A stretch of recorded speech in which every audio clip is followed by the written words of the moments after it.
Martial Universe. Bab 192. Judul: Hancurnya Komplotan Serigala Darah. Berita tewasnya Yue San menyebar seperti angin. Semangat juang pasukan komplotan Serigala Darah langsung hilang dalam sekejap, bersamaan dengan kekejian mereka sebelum ini. Kini mereka merasa amat panik. Semua orang tahu, dengan kematian Yue San, sulit bagi komplotan Serigala Darah untuk mengukuhkan posisi mereka di kota Yan lagi. Apalagi di bawah serangan balasan habis-habisan dari Asosiasi Seribu Emas, tampaknya komplotan itu akan tersapu bersih dari kota Yan. Fraksi besar yang sudah merajai kota Yan selama sekitar 12 tahun kini benar-benar tumbang. Orang yang membuat perubahan ini hanyalah pemuda yang umurnya belum 20 tahun. Sembari menatap pada sosok pemakai halberd yang mendarat pelan di atas tanah, semua orang bisa merasakan aura tegas dari tubuhnya. Matanya memancarkan sorot dingin yang membuat jantung berdebar. Bagi Lindong, dia sudah bisa bertarung melawan 3 praktisi Yuan dan tingkat akhir. Dengan kekuatan semacam itu, bahkan di seluruh kota Yan, siapa yang bisa mengimbanginya? Sementara tubuh Lindong mendarat, sebagian besar pasukan komplotan Serigala Darah sudah kabur menyelamatkan diri mereka masing-masing, kecuali beberapa petarung elit yang masih bertahan di sana. Tentu saja, Asosiasi Seribu Emas tidak akan melewatkan kesempatan untuk mengejar mereka semua.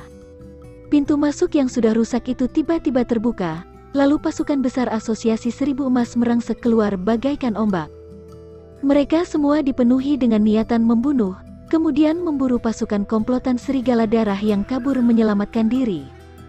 Beberapa petarung yang keras kepala langsung tenggelam dalam ombak manusia tersebut. Kematian Yue San benar-benar menggambarkan kalah telak. Komplotan Serigala Darah yang tampak tak terkalahkan itu hancur dalam hitungan menit, dan menderita banyak kerugian karena perjuangan keras Asosiasi Seribu Emas memburu mereka satu persatu. Lindong tidak tertarik dengan perburuan anggota komplotan Serigala Darah yang tersisa. Biar bagaimanapun, masalah itu pasti ditangani oleh Asosiasi Seribu Emas. Dia berjalan pelan ke arah mayat Yue San yang tergeletak di atas genangan darah. Dia menatap pria itu, yang dulunya adalah penindas di kota Yan, dengan tatapan tenang. Dia sangat tahu sekejam apa pria itu. Sehingga, kali ini dia tidak bisa membiarkan Yue San tetap hidup. Kalau tidak, Lindong pasti menghadapi lebih banyak masalah. Saat Lindong menatap mayat Yue San, anggota keluarga Lin lainnya buru-buru menghampiri. Mereka menatap pada jasad yang dingin itu, lantas sorot kagum terpancar di mata mereka. Kekuatan Donger sudah jauh melampaui kita. Lin Zentian mengusap jenggotnya sembari menatap Lindong di sebelahnya. Ekspresi di wajahnya tak bisa dijelaskan dengan kata-kata. Dia sudah berusaha keras seumur hidupnya untuk mendirikan keluarga Lin di kota Qingyang. Tapi setelah Lindong muncul, dalam waktu 2 tahun saja, keluarga Lin sudah berhasil menempati posisi tinggi di kota Yan. Ini merupakan sesuatu yang tidak pernah dia bayangkan. Lin Ken dan yang lainnya pun mengangguk, lantas bicara sambil tersenyum. Sepertinya Donger sudah meraup banyak keuntungan dari perjalanan ke makam kuno. Lindong tertawa. Dengan satu ayunan tangan, dia menyimpan Ancient Heavenly Scales Halberd ke dalam tas Qian Kun. Dia memiringkan kepala ke arah Lin Zentian dan Lin Xiao. Lindong bergumam sejenak, lalu berujar, "Kakek, ayah.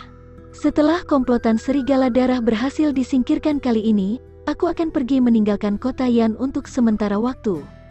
"Pergi? Kemana?" Lin Zentian dan yang lain terkejut. "Aku akan pergi ke tempat yang bisa membuatku jadi lebih kuat." Lindong terdiam beberapa saat, lalu menjawab, "Kalau bukan karena perjalanannya ke makam kuno, mungkin dia akan terus tinggal di sini sambil menunggu datangnya reuni klan." Namun pada saat itu, dia masih menjadi semut di mata Lin Langtian. Bahkan jika Lindong dengan kekuatan itu menantang Lin Langtian, hasilnya pasti sama seperti Lin Xiao dulu. Itu bukanlah sesuatu yang ingin dia lihat. Setelah dia melihat ayahnya yang sehat dan bersemangat itu dihancurkan oleh Lin Langtian, mengalahkan Lin Langtian sudah menjadi sebuah tujuan di kepalanya. Masalah yang terjadi di makam tua semakin memperkuat keinginannya untuk mencapai tujuan itu. Malah, Lindong harusnya berterima kasih pada Lin Langtian.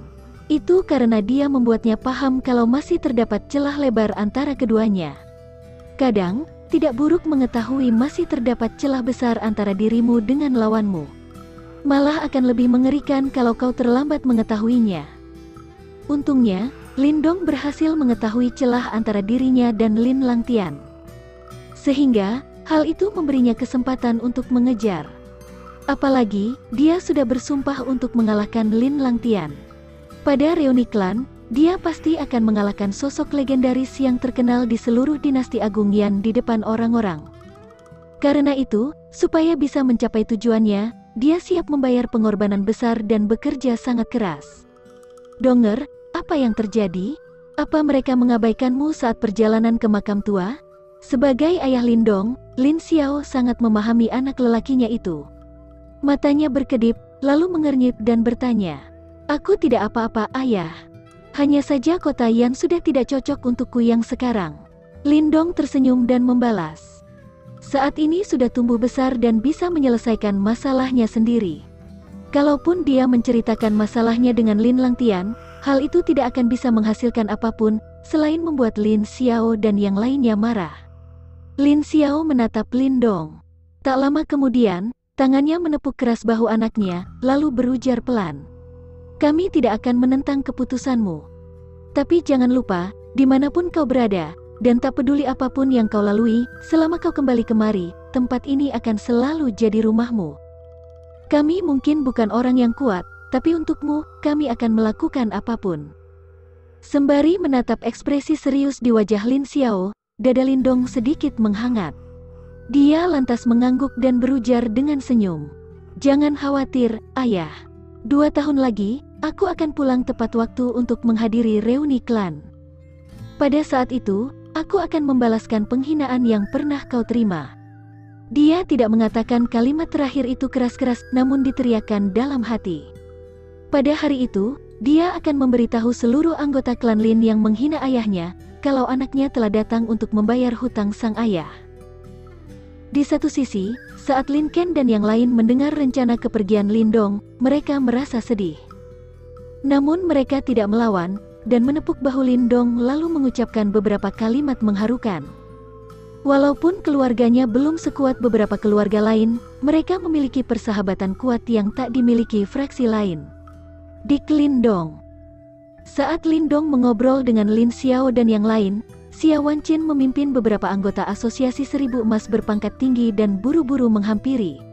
Mereka semua kemudian membungkuk dengan sungguh-sungguh pada Lindong. "Nak Lindong, kami semua berhutang padamu. Kau sudah banyak membantu Asosiasi Seribu Emas.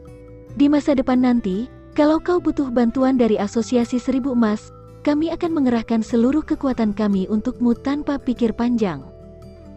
Xia Wancin bersumpah dengan ekspresi yang sangat serius.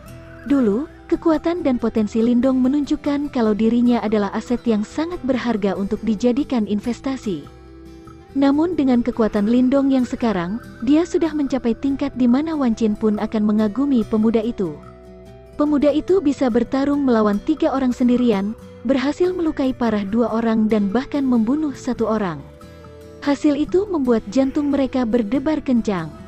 Biar bagaimanapun, dia sangat ingat saat pertama kali bertemu Lindong. Saat itu Lindong hanyalah pemuda di tingkat Heavenly Yuan. Tapi dengan kekuatan Lindong saat ini, bahkan jika dia ingin menguasai kota Yan, itu bukanlah hal mustahil. Hahaha, Presiden Xia sangat baik. Aku juga awalnya mendapat banyak bantuan dari Asosiasi Seribu Emas dan Kakak Su. Kalau asosiasi mendapat masalah di masa depan, Lindong pasti akan berusaha sebaik mungkin untuk membantu. Balas Lindong dan tersenyum lembut. Di belakang Xia Wancin, sebuah senyum lebar terpasang di wajah cantik Xuansu. Alasan mengapa Asosiasi Seribu Emas bisa membentuk hubungan erat dengan Lindong, sebagian besar adalah berkat usahanya. Sekarang, kekuatan dan sikap Lindong sama sekali tidak mengecewakan Xuansu. "Presiden Xia, setelah masalah ini selesai, aku akan pergi sementara dari kota Yan. Kuharap Presiden Xia bisa menjaga keluarga Lin." "Oh, kau mau pergi?" Mendengarnya, Xia Wancin terkejut.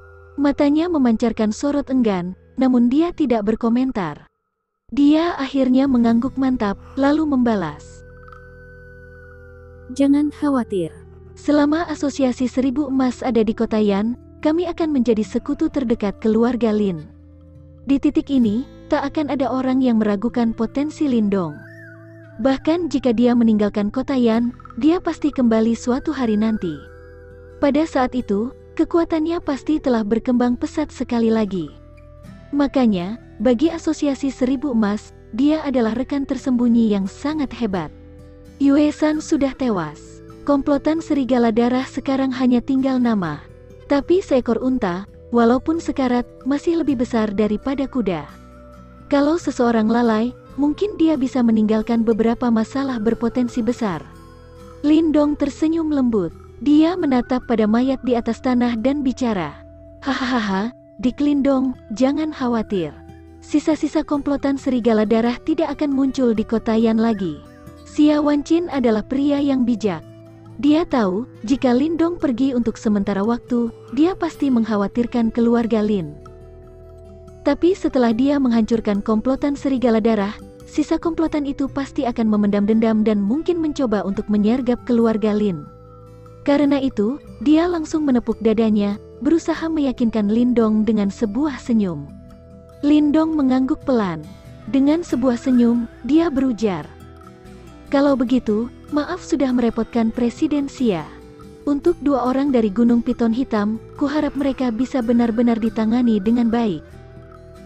Mendengar kalimat Lindong yang diucapkan dengan santai, jantung Xia Wancin sedikit berdebar. Dia bisa dengar kalau Lindong benar-benar tidak rela membiarkan Han Seng dan Han Zong kabur. Aku akan mengurus masalah itu, ujar Xia Wancin sambil sedikit menyipitkan mata. Terima kasih. Setelah masalah ini selesai, sudah saatnya aku pulang ke rumah. Kalau ada masalah lain, Presiden Xia bisa mencariku di keluarga Lin. Lindong tertawa, tak ingin terus berada di tempat kacau itu. Dia menangkupkan tangan pada Xia Wancin dan Xuansu, lalu memimpin keluarga Lin dan pergi. Saat mereka berjalan, orang-orang di sana cepat-cepat memberikan jalan.